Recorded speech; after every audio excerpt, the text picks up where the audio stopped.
সুনামগঞ্জের তাহিরপুর উপজেলার লাউড়েরগড় গ্রাম। এখানকার বহু মানুষ ভারত থেকে ভেসে আসা বালু ও পাথর কুড়িয়ে জীবিকা নির্বাহ করেন। প্রত্যন্ত অঞ্চল হওয়ায় এই কাজ ছাড়া তেমন কোনো কর্মসংস্থানের সুযোগ ছিল না এতদিন।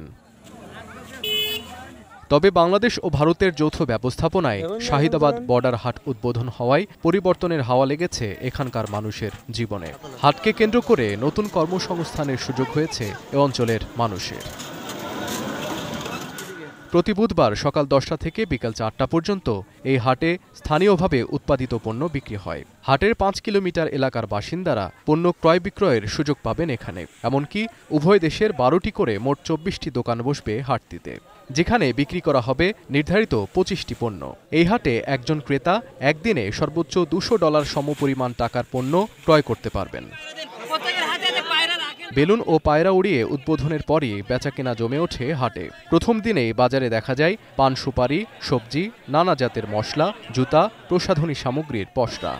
এই বর্ডার হাট চালু হয় আমরা অত্যন্ত খুশি। কর্মস্থানের সুযোগ হয়েছে, তাতে আমাদের অনেক এলাকাবাসী সবাই খুশি। দোকান সব কিছু আয়া পড়বো 11 বাজে থেকে আমরা আসবো, আর ভালো লাগছে ভোট। অন্যান্য হাটের মতো এটিও যেন দুই দেশের মানুষের মিলন মেলায় পরিণত হয়, সেই বিষয়টি নিশ্চিত করা হবে জানান জেলা প্রশাসক। তাদের জন্য একটা খুশির কারণ, তাদের একটা উপার্জনের একটা পথ তৈরি হবে এবং তাদের আর্থিক সচ্ছলতা তৈরি হবে এবং এলাকার মানুষরা উপকৃত হবে।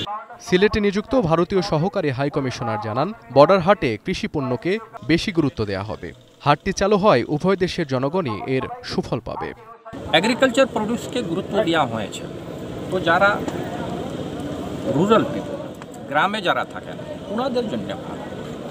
আর কি হবে, আপনারা যে প্রডিউস হবেন হ্যান্ডিক্রাফট আইটেম, অনেক হ্যান্ডিক্রাফট যে স্থানীয়রা দস্তকারি করেন না, ওই হ্যান্ডিক্রাফট আইটেমগুলো ডিমান্ড হবে এখানে। এর আগে 2022 সালের 12 মে দোয়ারা বাজারের বগলাই বাগানবাড়ি রিঙ্কু নামে দ্বিতীয় বর্ডার হাট চালু হয়।